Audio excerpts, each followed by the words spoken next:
Yeah, guys, welcome to another episode. We're a very special guest on today.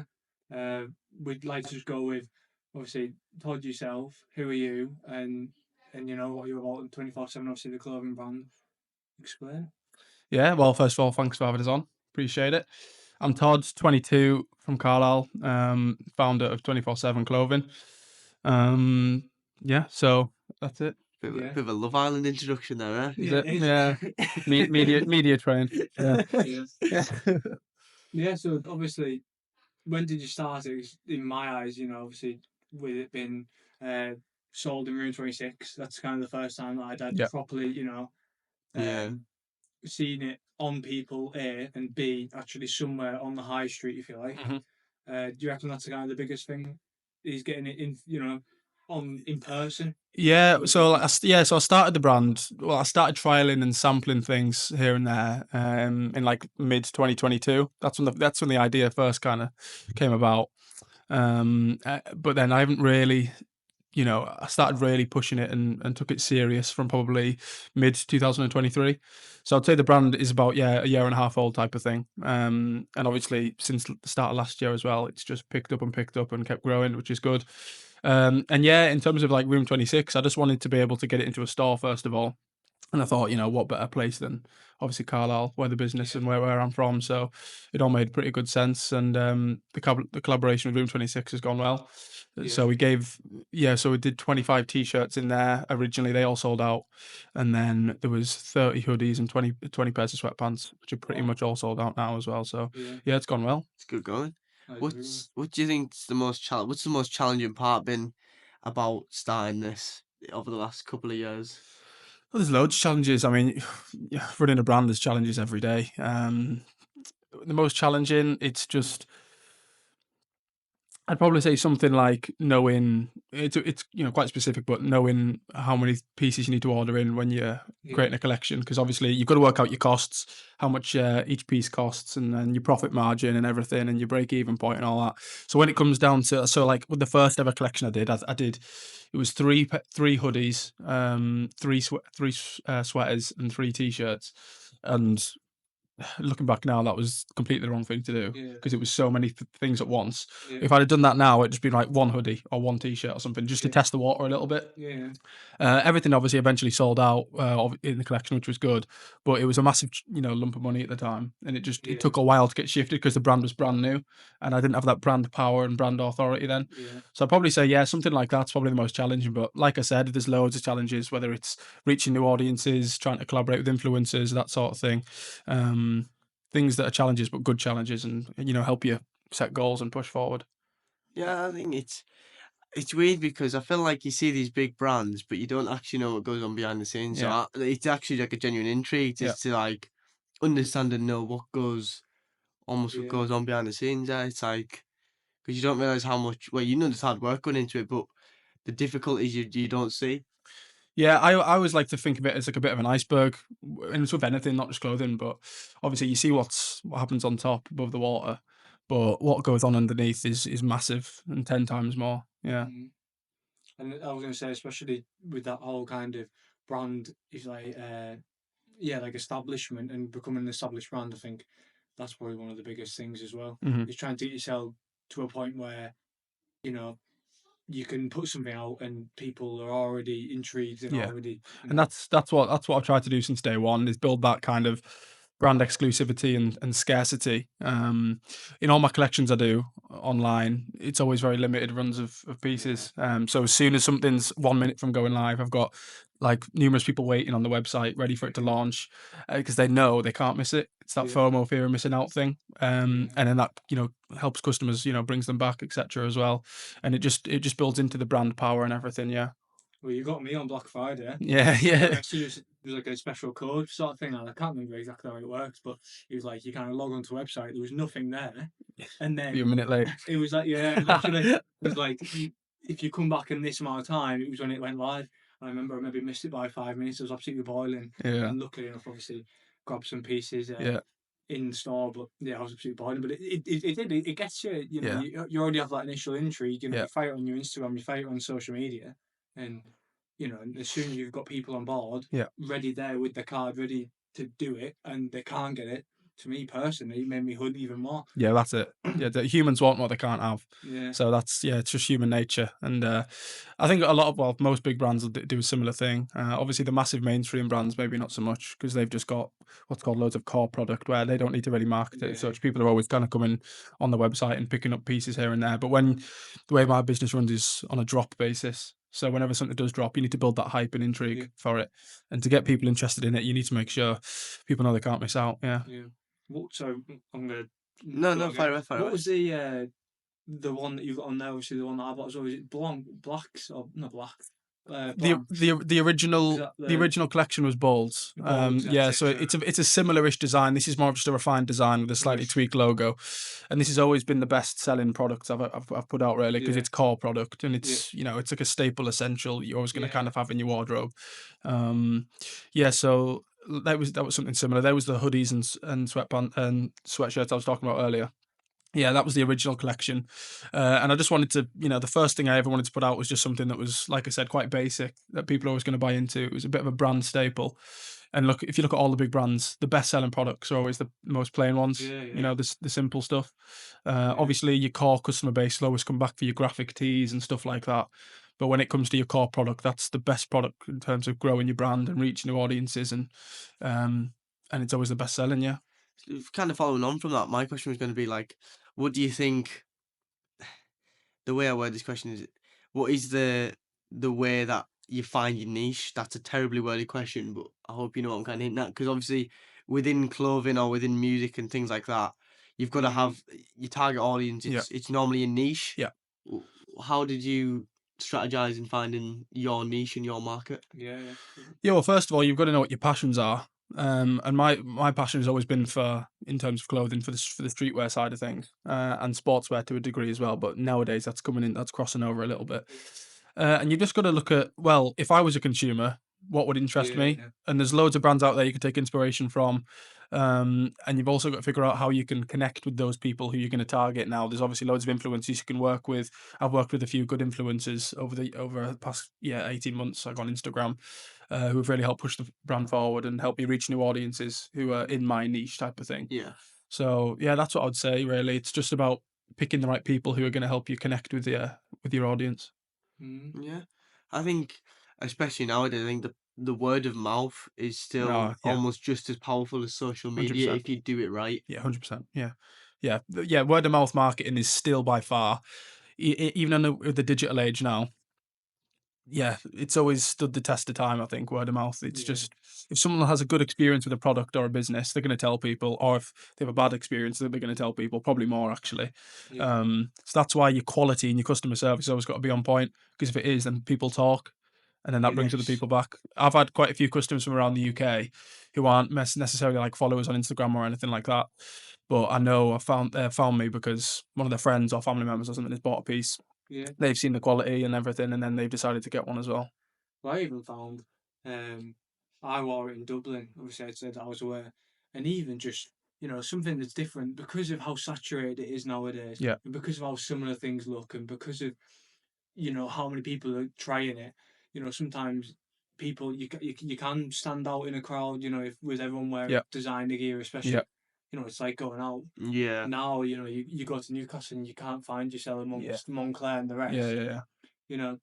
I think that's definitely something that you probably found and ran with as much as you can.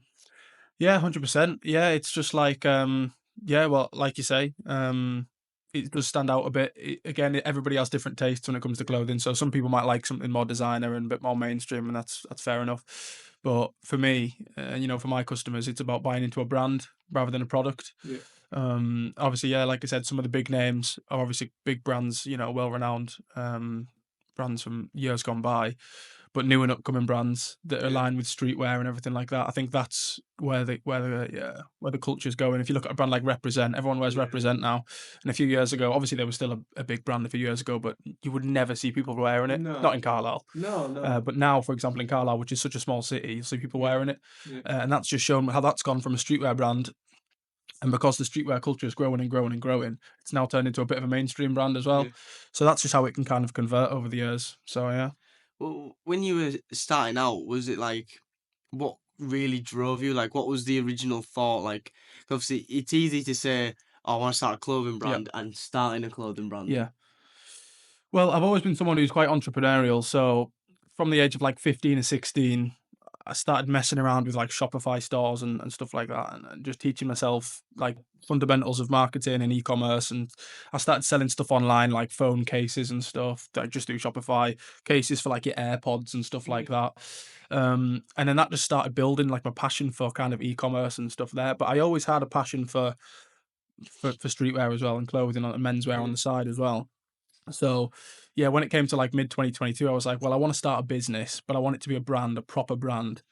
So I thought, let's go for it. Set up a clothing company, and put all my time and effort into building a brand, not just a company, not just a flash in the pan fast fashion thing where I can sell a few t-shirts, make a few quid, whatever. It's for me, it's really important about building a brand and a loyal customer base, a core following. And from that's just a passion, and the passion's just grown since, really. Yeah. Where did 24/7 come, if you don't mind me asking? Yeah, so for me, it was just a case of like, I wanted to, when I was thinking about what kind of brand I wanted to create, I wanted to create clothing that could be worn anywhere, anytime type of thing. Essentials that you could wear, like I said, anywhere, anytime, at any given moment. So I thought the name 24/7 came to me pretty quick, to be fair. I was like, well, clothes you can wear 24/7. So I was like, well, I think 24/7 is a good catchy name. So I ran with that. No. No, yeah, you come across, yeah, you saw me. Yeah. Yeah. So yeah, you're right. so it came to me. Yeah. I suppose that's with the whole kind of, if you think about other brands that are similar, even obviously in years gone by, say even essentials, you think about the brand, and actually, you've got me thinking. You think straight away, well, if it's an essential to have, if it's basic, you can wear it anywhere, you can do whatever and I think that's maybe where. Yeah. It's funny with the essentials thing, because obviously that was the brand is Fear of God. Yeah. But obviously it was still a decent sized brand before that. But it's funny how just one piece or one collection can just blow up. Yeah. A very simple, basic garment with just the print essentials in front of it, and it can just bang like that. And that's how a lot of brands can just pop. So it's interesting. But I suppose that's the world we live in now, isn't it? Obviously, it definitely comes down to you saying about the Instagram collaborations and things like that. Yeah. I think weirdly enough, the first time I've seen essentials was when you probably, I don't know, where Chunks and Harry Pinot wore it in one of the Sidemen videos, and they both wore the exact same hoodie by accident. Yeah. And I remember seeing it then. That was one of the first times. But all of a sudden, all it takes is for one person. Don't have to be paid to wear it. Or anything like that. One person wears it.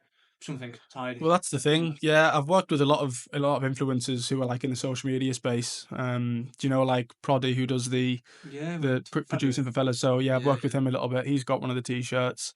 Wow. Cal Freezy's cameraman, and like film editor type thing. I've worked with him a little bit as well. The cast of the Kickoff, obviously True Geordie, worked with him a little bit.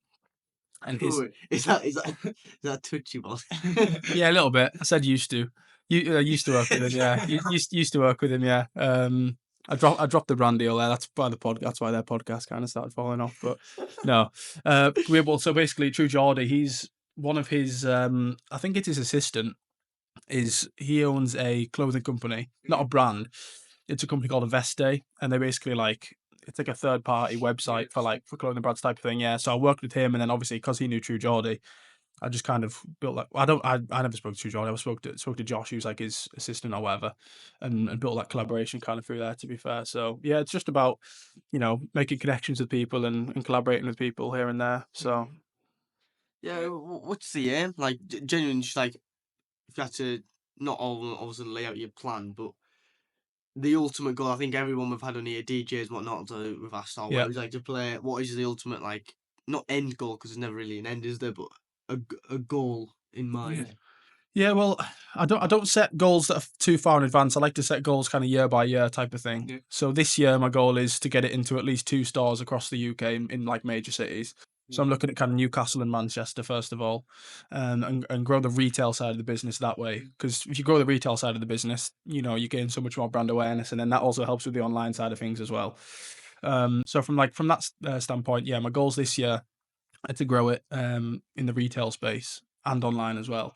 Yeah. So I've got like a number in mind in terms of like digital, like social followers and stuff, and sales numbers and stuff like that. But if you can focus on just, nailing your product, nailing your marketing, and, continue to like build that customer base, then Yeah. everything else kind of takes care of itself, if you know what I mean. Yeah. But obviously I want to get to the brand to a point where I can do that as my full-time job and everything. I'm hoping to be able to do that within, hopefully this year, hopefully, and then grow it from there and just see where it goes. I'd be class, wouldn't it? To be, oh, what do you do for a living? Oh, run a clothing brand. Oh, what do Yeah, you do for a living? that's the Run aim. a podcast. Yeah, That's the it's aim. huge, isn't it? So That's the aim, yeah. be able, have freedom in that way as well. I was going to say, when you said about major cities as well, straight to actually York. Have you been to York before? Funnily enough, I went a few weeks ago Did actually. you? Yeah, with my Right. girlfriend. Yeah, Yeah, it's a really I was nice gonna city. say, yeah, just with it has that kind of feel of it's quite streetweary. The smaller shops and things like that. I don't know. I just thought There's loads of it there. There's loads of good. Yeah, the whole of the UK, to be fair, has got a good culture for like the streetwear side of Yeah. things, especially with my like niche target market. So yeah, I mean, I said Newcastle purely because it's a major city and it's on our close, doorstep. yeah. So yeah, and again, Manchester's probably the maybe besides London, it's like the hub for all things creative. Yeah. and Yeah. things Top like of the that. north. Yeah. Yeah. So Manchester's always a big city for that. I mean, if you look at, and I mentioned Represent earlier, that's where like the Represent brothers like are from and everything like that. Yeah. And there's a lot of big brands from there. Couture Club as well, I think. Yeah. So Manchester's a great city for like streetwear and stuff. Yeah. Yeah. It's I- smiling because you said Manchester as well. Nah, Little thing. top of the top of the north, isn't it? But Not sure about that. my next question was going to be like, did you have any skills or anything before you Yeah. started? It's like, was there anything? Obviously, you've touched in e-commerce, sorry, should I say? But was there anything that like really helped you almost catalyst into? Yeah, well, my main like day-to-day job is in marketing. All right. So I work in marketing, so that obviously helps Yeah. quite a lot. And Just a little bit, yeah. I do like a lot of graphic design and stuff with my job as well. So it all kind of goes hand in hand, to be fair. Yeah. And like I was saying earlier, like when I was younger, teaching myself like e-commerce skills and things like that. Yeah, so like since the age of 16 to like obviously like now, I've just taught myself like digital marketing, e-commerce, graphic design, and all the things around it as well in terms of product and everything. So the skills I've learned over the last 3 or 4 years have really helped me. Yeah. yeah. Sorry, did I ask you something? Did you study art? No. So yeah, so I did art at school, Right. and ironically, I absolutely hated it. All right. So like, which is funny considering I design and draw now. Like, Yeah. it's really weird. Absolutely hated art at school, and I never thought I'd do anything remotely like that at all. It's still obviously a form of art, designing clothes and drawing graphics and everything. But yeah, at school, absolutely, I used to hate it, skived it, and just Yeah.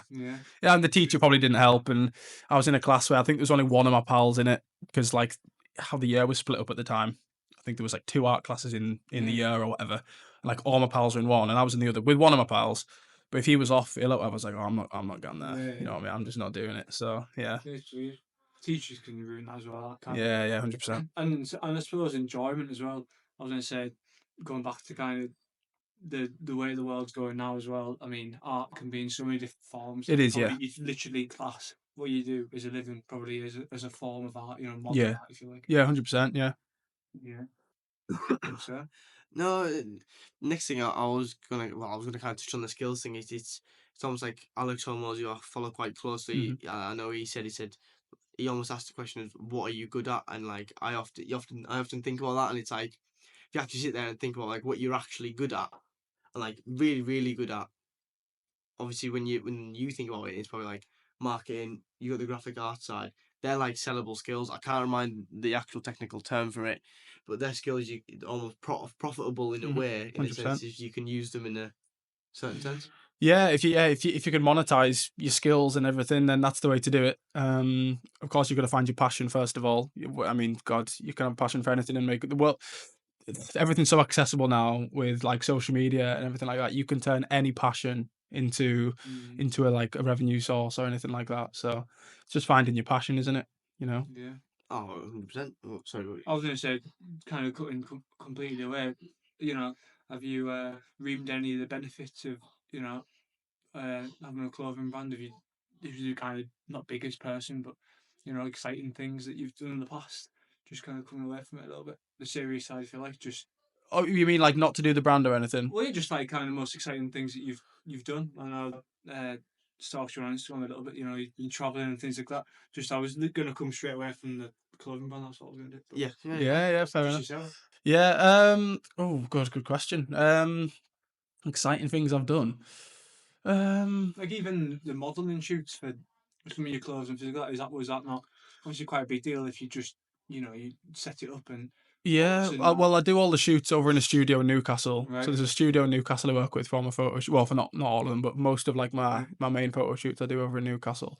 But yeah, like if you've seen like my Instagram stuff, I've been on a few holidays and that. Yeah, that's about it. Yeah, to be fair, my life really isn't that exciting. To be fair, No. because no, it's really not. Because it's just mainly like where I'm at in life right now is like I'm just trying to like work and just Yeah. get my business and get myself to a point where I can then like reap the benefits in years to come type of thing. Like I've never taken a penny out of the business or anything like that, because the second you start doing that, then the business stops growing type of thing. You know what I mean? So, like I said, I'm not really doing this to make money right now. No. If I wanted to, I could take money out, but then I'm not going to grow the brand. You know, I've got then the business. I'm just going to keep reinvesting my money in, and hopefully in a few years' time, I can get it to a point where, like I said, I can do it full time, Yeah. pay myself, and then reap the benefits from there. Really, yeah. Yeah. I think that comes as well. Though. I think, like you said, you'll find your passion. I think as soon as you start taking money out, if you start taking money out after your first sale, you're not doing it for Exactly. for what it is. You're doing it for the money, aren't Yeah, you? exactly. Yeah. So you've got to kind of. But I guess with yourself, how has it been an easy journey in like almost networking? Because I know there's obviously the cliche phrase of it's not what you know, it's who you know. Obviously, that's not fully true. But what do you think? Has it been a difficult journey? I don't know if you've networked a lot, but I assume from what you've said just in this last 20 Yeah. minutes or so that you've been able to. Yeah. Yeah, I mean, it's knowing like your network is so important. To be fair, I mean, I've spoken, met with so many people who have introduced me to other people and who've got businesses of their own who I can collaborate with. And just meeting people here and there is so like important, no matter what you do. Because somebody always knows somebody. Like we were just talking earlier, like just before the podcast, like yeah, it's such a small world now, and especially if you live in a place like Carlisle, you're only like one or two people away from like knowing somebody who's like really influential that can help you propel your business or whatever. So yeah, I would say that's really important. Yeah, 100%. It's like if you know somebody who owns a clothing brand and you can get them on you. I know, that's the thing, though, isn't it? Like you go on Route 26. If I'm being brutally honest, I'd not heard of you. Mhm. You messaged me, I said, "Who is he? Get him on the podcast." Yeah. And it's like all of a sudden, just because you've had it in the shop, Yeah. you made a sale off Finn. To be fair, however, like whether this is valued or not, but do you know what I mean? It's almost it's got monetized in a different way. Yeah. Well, like with the Room 26 thing, obviously I wanted to get it into a store, but like it was mainly to like grow it in Carlisle first. Yeah. Like I've got quite a good amount of following like from Carlisle. But I knew as soon as I put it in Room 26, like that's when it would really start branching out. Yeah. And it's like been the first time I've like been in and around Carlisle, like seeing people like wearing it and stuff, like who I don't know, which is always a good feeling. Yeah. And I just knew if I put it in Room 26, that would, help to grow help to grow the brand in Carlisle.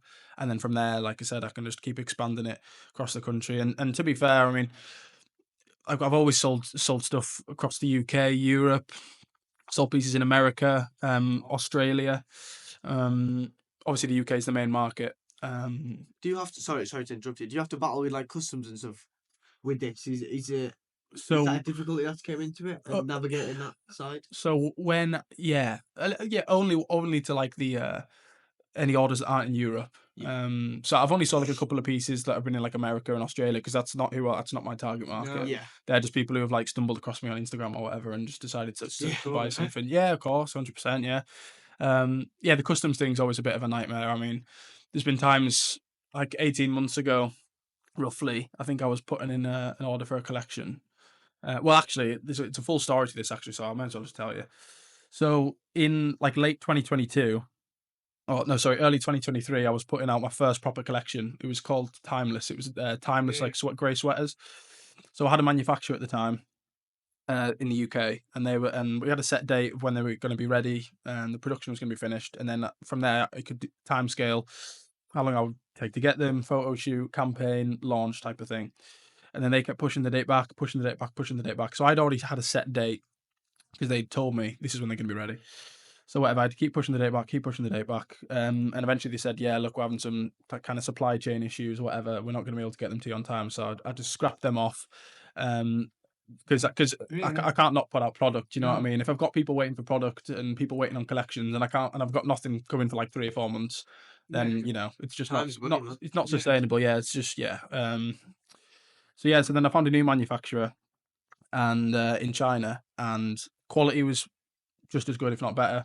Communication on their side, just as good, if not better, even though they didn't speak the language, Yeah. which is But yeah, obviously, like with the order from them, because it was quite a big order, I had to pay quite a big like import fee and everything like that, customs tax and all that, which obviously ate into the profit margin a little bit. But I suppose desperate times called for desperate measures, so Yeah. I just had to do it and pay it and get a collection out there, which is one of the best selling collections, I think. So it's doing well. Someone bought one of those. They still sell today, those sweatshirts. Someone bought one today actually, so they still Alright. it still perform well to this day. Yeah, It's crazy, isn't yeah. it?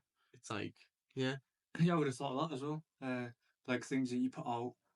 Like for example, I've seen the T-shirts and obviously what's this? What was I saying? Like the name of this kind of The collection. The collection. Yeah, well, this is the British sportswear British, collection now. Yeah, yes, so yeah, like got it. obviously the sweatpants that you've got on, Yeah, this hoodie, and then there's the blue, and then another grey as well, grey all with the market. sweatpants. They were the ones that have just gone into room 26 as well. Yeah, So that's what I was gonna say. That's that's the newest. yeah, And what I'm more familiar with. But it is interesting how obviously things people might stumble across the brand and then scroll back yeah, and buy things that that 100%. yeah. I think that's obviously the smaller independent business. I think that's quite cool. As well. Yeah. And I think that's where like Instagram, like your Instagram, like profile page, like your feed has a big impact on things, because I always like to use my Instagram feed as like a shop window. So if someone goes onto my Instagram, that's like what they'd see in the shop window type of thing. That's the first like impression they have of your business. Yeah. So if they scroll back and see old products and stuff, they go, I quite like that. I'll go on his website, see if it's in stock type of thing, and then they can purchase it. So yeah, that's why that's important. I was listening to a podcast a few days ago. I think it was maybe the Modern Wisdom one, and they were saying almost to do with profile pictures. It was to do with behaviorisms and mannerisms and things like that. And the lady that was on, she was saying like your profile picture, even if you're a private account and things like that, like what you have, like it attracts and unattracts people. Whereas so for myself, it's me and him, and we're both smiling, but it's like a real smile. Because it's the way she described it is you're almost grinning ear to ear. It's like your real smile. It's not your Yeah. fake smile we do bloody before we take the photos, before we film today. Yours is, forgive me if I've got this wrong, is it not you like with your shirt on and whatnot? My personal Instagram. Yeah. Yeah, I think so. So it's almost like he is the brand. Yeah, And like 100%. if you had it as a skiing, or you like skiing, well I don't like skiing, so Yeah. Bit like a you thumbnail. don't almost think of that, Yeah. but subconsciously you 100%. know that instantly Yeah. is something you don't really want to Yeah, associate. that's the first thing people are going to see, isn't Yeah. it? So that's why it's so important. Yeah, 100%. And yeah, like you say, like on my like personal Instagram, yeah, my profile picture is me wearing one of the Perennial Collection t-shirts, and again that just shows straight away like I'm representing the brand, Yeah. and like you say, I am the brand type of thing, and that straight away just builds like an image in someone's head. Yeah, and it looks cool. Yeah, I know. Yeah, I know you mentioned it's not obviously your full time job as of yet. Yeah. What is the most valuable thing in terms of maximizing the time that you have? Yeah. I think it's just setting schedules and getting into a routine. Before every week, I like to kind of map out what I'm going to be doing on what day type of thing. So whether it's like obviously gym in the morning, then work, and then after work, I'll have a set kind of to-do list of what I need to do for the brand. I can spend a few hours on that, and just day by day, just tick off certain tasks.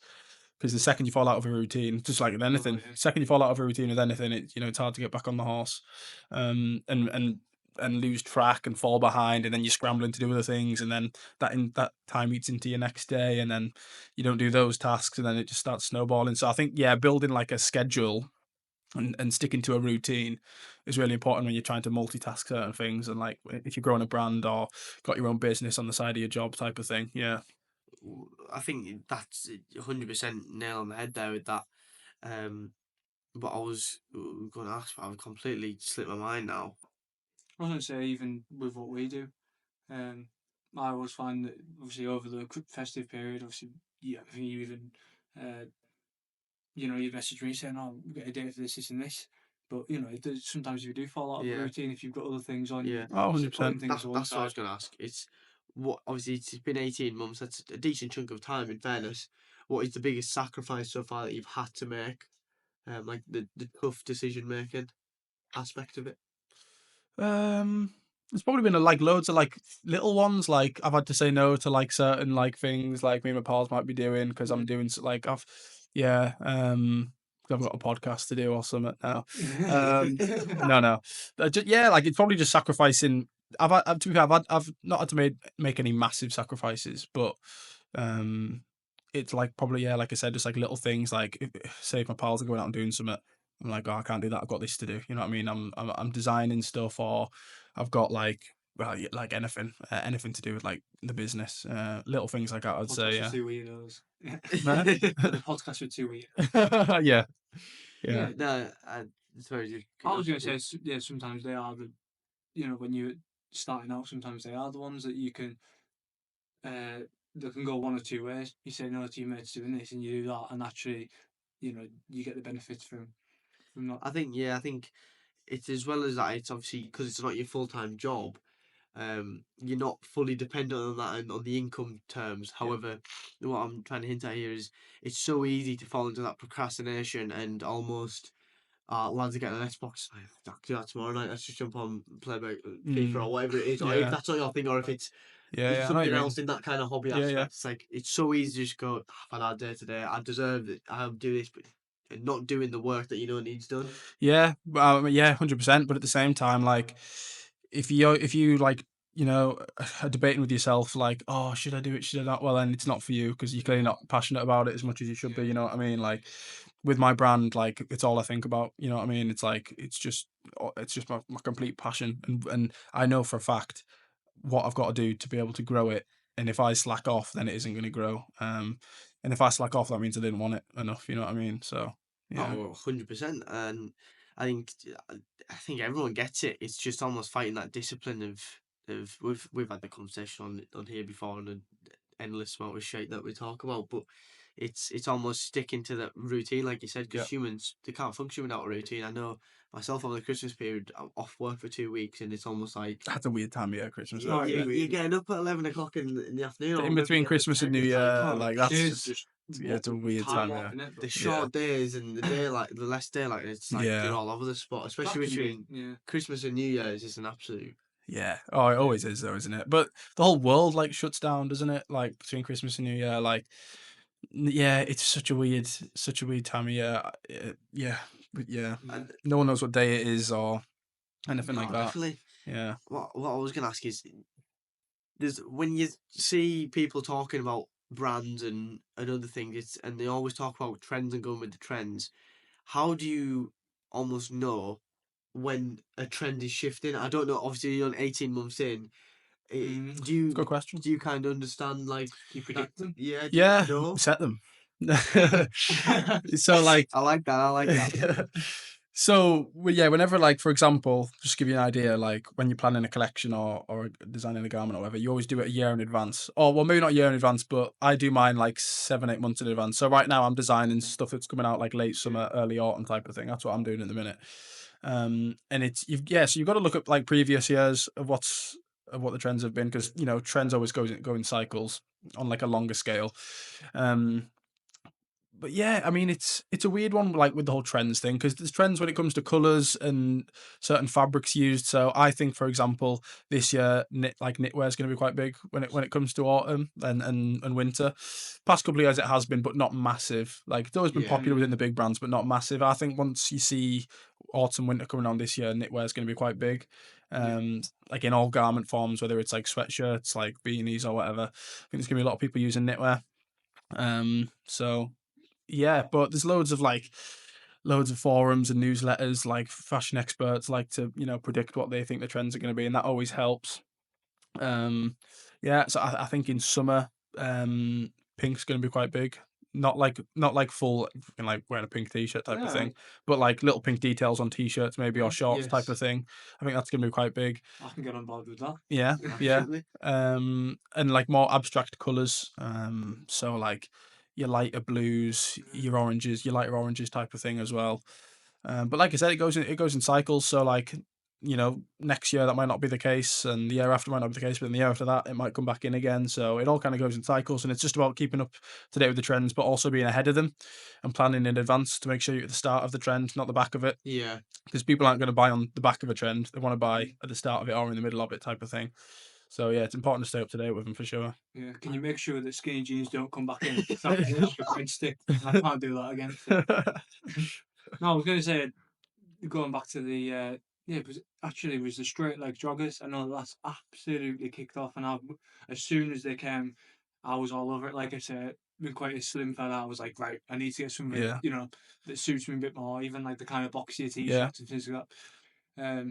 Yeah, but so were you already thinking about that obviously releasing this collection? You'd already thought, you know, Like straight leg straight joggers. leg, yeah, 100%. Yeah. Well, I designed those about probably about a year ago now. Wow. So that's when I Right. first started designing those. Yeah, and if you see like a lot of brands now do like straight leg Obviously. sweatpants and Yeah. cargos or whatever.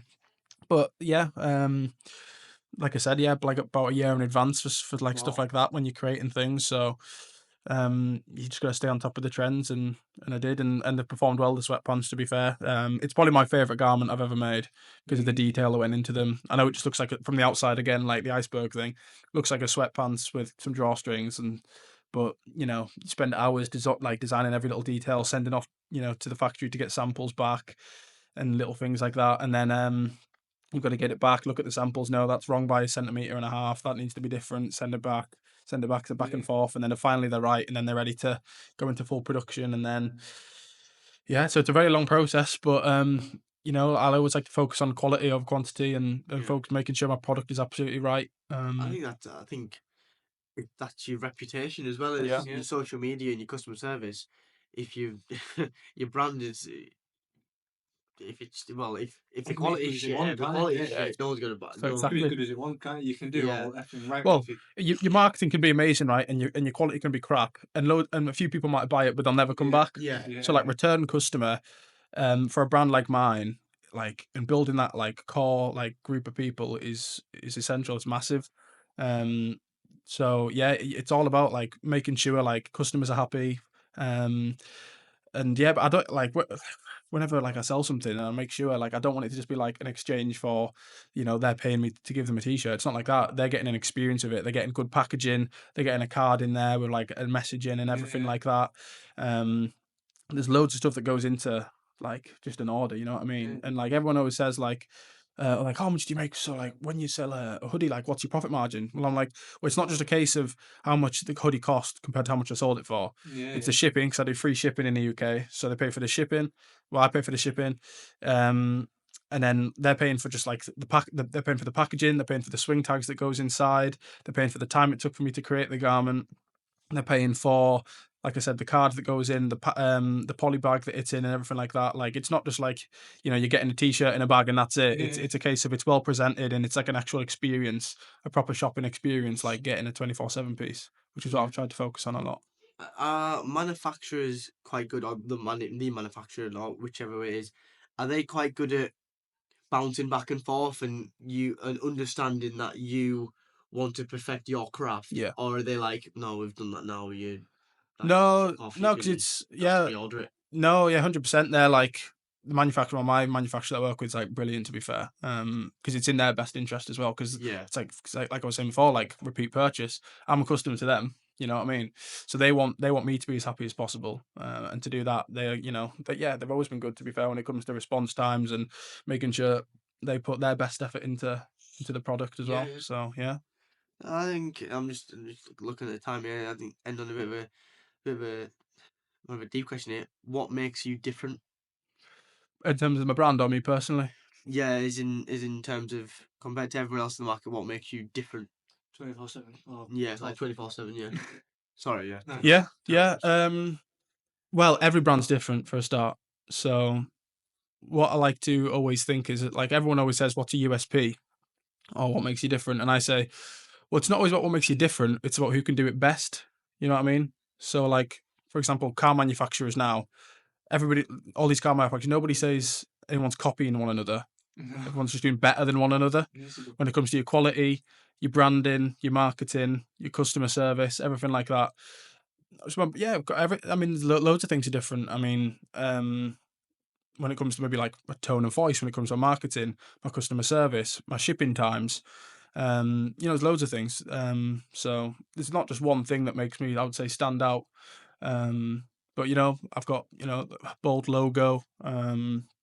Very much like attention to detail orientated as well when it comes to my design and manufacturing and that sort of thing. So yeah, but yeah, like I said, it's not always about who's what makes you different. I think it's sometimes who does it best. Yeah. And I think that's what I want to strive to do: be the best in terms of quality, customer service, marketing, and hopefully that can just keep growing the brand. Awesome. Absolutely. I'll all the links to 24/7 clothing and Todd's links and all that good stuff, as well as our own, will definitely be in the description and plastered all over our social medias for the next few weeks after this comes out. So yeah, thank you very much, guys, for watching, and we'll catch you in the next one. Thank you. Cheers, guys. Cheers.